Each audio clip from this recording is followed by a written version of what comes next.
आज हम सीखने वाले हैं बच्चों समांतर और लंब रेखाएं। ठीक है, तो समांतर रेखाएं किनको बोलते हैं? देखिए, समांतर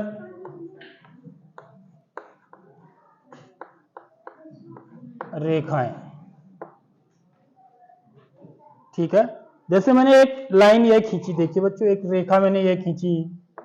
ठीक है, इसको रेखा बोलते हैं, जिसको हम क्या कर सकते हैं? आगे पीछे बढ़ा सकते हैं अनंत रूप से। ठीक है, तो माना यहां पर इस रेखा पर एक बिंदु ए यह है, एक बिंदु बी यह है। ठीक है, तो इसको रेखा ए बी बोलेंगे। ठीक, एक दूसरी रेखा ऐसी है बच्चों, देखिए ये माना P है, ये क्या है? यहां पर इसमें इस रेखा पर दो बिंदु P और Q है। तो इस रेखा को तो मैं कैसे दिखाऊंगा बच्चों? ए बी करूंगा और ऐसे दिखाऊंगा, ये दोनों तरफ तीर के निशान ऐसे दिखाते।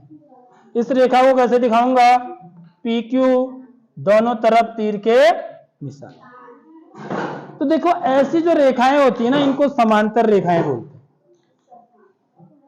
समांतर रेखाएं का मतलब ये दूसरे को कभी भी नहीं मिलेंगी। जो रेखाएं, वे रेखाएं जो आगे या पीछे बढ़ाने पर, ठीक है, वे रेखाएं जो आगे या पीछे बढ़ाने पर, देखिए वे रेखाएं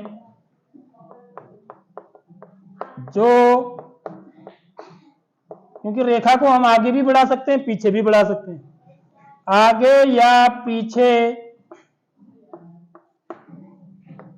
बढ़ाने पर कहीं भी नहीं मिलती हैं, कहीं भी नहीं मिलती हैं, उन्हें समांतर रेखाएं, पैरेलल लाइंस क्या बोलते हैं? समांतर रेखाएं कहते हैं। आई बात समझ में बच्चों? समांतर रेखाएं किनको बोलते हैं? जिन रेखाओं को आगे या पीछे बढ़ाने पर वे आपस में कहीं भी मिलती नहीं है, कहीं भी नहीं मिलती है। ठीक है, अब जैसे एक उदाहरण बताता हूं आपको, जो रेखाएं मिलती हैं उनका बता रहा हूं। जैसे एक रेखा है, देखिए एक रेखा है, ठीक है, और एक रेखा यह है, देखिए। अब इन दोनों को मैं समांतर बोलूंगा। देखो, यदि मैं इसको मैं आगे ही बढ़ा सकता हूं, बोला ना मैंने अभी, सीध में बढ़ेगा, आगे है इसी की सीध में। और इसको कहां बढ़ा सकता हूं? पीछे, इसी की सीध में पीछे बढ़ा सकता हूं ऐसे। ठीक है, और इसको भी मैं पीछे बढ़ा सकता हूं, देखो ये। तो यहां पर मिल जा रही है ना दोनों रेखाएं, देख लो, यहां पीछे बढ़ाने पर मिल जा रही है। तो इसका मतलब यह है कि ये दोनों रेखाएं समांतर नहीं है। हरी बात समझ में? इसका मतलब यह है कि ये दोनों रेखाएं समांतर नहीं है। यानी कि जो समांतर रेखाएं होंगी वो आगे या पीछे बढ़ाने पर कहीं भी नहीं मिलेंगी। समझ में आ गई नहीं आई बात? जैसे क्या होती है हमारी समांतर रेखाओं के उदाहरण बता सकते हो? तुमने देखी नहीं होंगी क्योंकि आपके यहां रेल नहीं चलती है। तो जो रेल की पटरियां होती है ना, जिसमें रेल चलती है, देखिए तुमने चित्र तो देखा होगा, टीवी में देखा होगा, तो आप उसको देखोगे तो बिल्कुल समांतर होती हो, उनको समांतर बोलते हैं। समझ में आ गई नहीं आई बात? किनको? रेल की पटरियों को, जिसके ऊपर रेल चलती है। ठीक है, तो वो आपस में कहीं भी मिलती नहीं है। मिल जाएंगी तो फिर टायर बाहर निकल जाएगा ना, टायर बाहर नहीं निकलेगा, उनकी बीच की दूरी बराबर होती है। जो रेल की पटरियां होती हैं उनके बीच की दूरी हर जगह पर बराबर होती है। समझ में आ रही? तो एक दूसरा तरीका समांतर रेखाओं को परिभाषित करने का यह भी है, क्या बच्चों, कि दो रेखाएं समांतर कहलाती हैं यदि किसी भी बिंदु पर उन दोनों रेखाओं की बीच की दूरी क्या हो? बराबर या प्रत्येक बिंदु पर। ठीक है, पहली परिभाषा तो यह है कि वे रेखाएं समांतर कहलाती हैं जिनको आगे या पीछे बढ़ाने पर वे एक दूसरे को कहीं भी नहीं मिलती हैं। उसको गणित की भाषा में प्रतिच्छेद करना भी बोलते हैं, इंटरसेक्ट करना। ये देखो, इसको ये क्या इसको क्या बोलते हैं बच्चों? गणित में प्रतिच्छेद करना बोलते हैं। जैसे द्विप बाट मिलने ना हमारे यहाँ बाट में उन्हें एक बाट यहाँ बोनो, एक बाट यहाँ बोनो, तो ये बाट मिलन आने वाले यह कि हम चौपट्टी को। ठीक है, तो ये दोनों यहां पर मिल रहे हैं, तो इसको क्या बोलते हैं? गणित में प्रतिच्छेद बिंदु बोलते हैं। क्या बोलते हैं? Point of intersection. क्या बोला जाता है अंग्रेजी में? Point of intersection. तो एक तो होती हैं समांतर रेखाएं, इसको हम बोलेंगे प्रतिच्छेदी रेखा। क्या बोलेंगे? प्रतिच्छेदी रेखाएं। ये एक दूसरे को मिल रही है ना, जो रेखाएं एक दूसरे को मिलेंगी उनको प्रतिच्छेदी रेखा बोलते हैं। समांतर रेखाएं कहीं भी नहीं मिलती हैं एक दूसरे को। समझ में आ रही बात? समांतर रेखाएं एक दूसरे को कहीं भी नहीं मिलती हैं। जैसे देखो एक ये है, ये देखो एक लाइन ये जा रही है ना, एक पट्टी है ना, इसको लाइन समझ लो, और एक लाइन ये समझ लो। यदि मैं इसको आगे बढ़ा दूं और इसको भी आगे बढ़ा दूं, ऊपर या नीचे पीछे बढ़ा दूं, क्या ये कहीं मिलेंगे? नहीं मिलेंगे। ये तो इसी की सीध में जाएगा ना ऊपर, ये इसी की सीध में जाएगा। ये भी समांतर रेखाएं हैं, देख लो। ये जो कोने हैं ये समांतर रेखाएं। ऐसी ये भी देखो, एक पट्टी ये जा रही ना, जा रही नहीं, और एक पट्टी ये भी जा रही। देखो क्या इनको मैं आगे बढ़ाऊंगा ऐसे या पीछे बढ़ाऊंगा तो क्या ये मिलेंगे आपस में?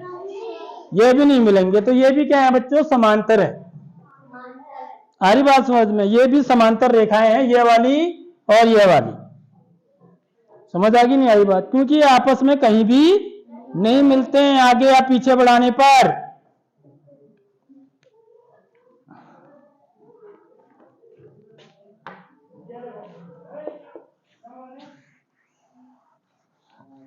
अब दूसरी जो रेखा होती है बच्चों, उसको बोलते हैं हम लंब रेखाएं।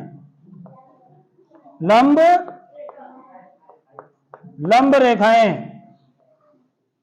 परपेंडिकुलर लाइंस, इनको बोलते हैं parallel lines.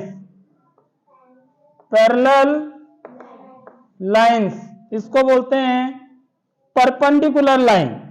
PERPENDICULAR, perpendicular lines. वे रेखाएं, परपेंडिकुलर लंब रेखाएं किनको बोलते हैं? देखिए, वे रेखाएं जो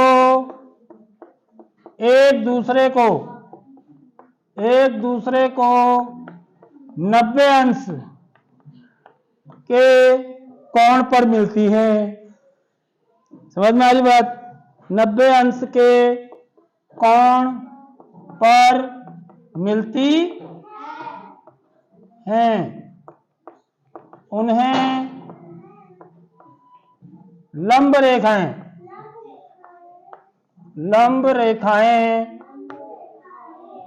कहते हैं। समझ में आ गई बात?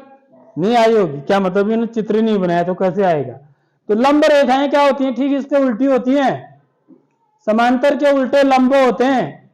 ठीक है, यानी कि यदि मेरी एक रेखा ऐसे जा रही है बच्चों, देख लो, ठीक है, और यदि दूसरी रेखा ऐसे जाती है, देखो ऐसे, तो ये कितने अंश का कोण बन रहा है इनके बीच में?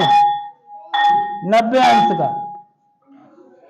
देख लो, एक रेखा ऐसे जा रही है, एक रेखा ऐसे जा रही है, तो कौन सा कोण बना रहे हैं? 90 अंश का कोण बना रहे हैं आपस में। तो ऐसी रेखाओं को हम क्या बोलेंगे बच्चों? लंब रेखाएं बोलते हैं। समझ में आ रही बात? परपेंडिकुलर लाइन से बोलते हैं। आगे बात समझ में? समांतर रेखाएं किनको बोलते हैं? वे रेखाएं जो आगे या पीछे बढ़ाने पर एक दूसरे से कहीं भी नहीं मिलती हैं अनंत रूप से आगे और पीछे बढ़ाने पर। ठीक है। लंब रेखाएं किनको बोलते हैं? वे रेखाएं जो एक दूसरे को, ये तो मिलती हैं, लंब रेखाएं मिलती हैं, समांतर रेखाएं नहीं मिलती हैं। और लंब रेखाएं भी जब मिलती हैं तो कैसे मिलती हैं बच्चों? 90 अंश के कोण पर। तो वे रेखाएं जो एक दूसरे को 90 अंश के कोण पर मिलती हैं उन्हें लंब रेखाएं बोलते हैं। देखो ये लंब रेखाएं होगी, 90 अंश का कोण बन रहा है ना इनके बीच में। समझ में आ रही बात? यदि मैं ऐसे कर दूं तो एक ऐसी रेखाएं हैं, ये समांतर रेखाएं होगी। देख लो इनको समांतर रेखाएं बोलेंगे, ऐसे हैं तो। ध्यान से देखिए यहाँ पर ये समांतर जो पेन है अभी मैंने समांतर रखे हैं, और यदि मैं पेन को ऐसे रख दूं तो ये लंब हो गए। इनके बीच में कितने अंश का कोण बन रहा है? 90 अंश का कोण बन रहा है। तो यही समांतर और लंब होता है। आगे बात समझ में?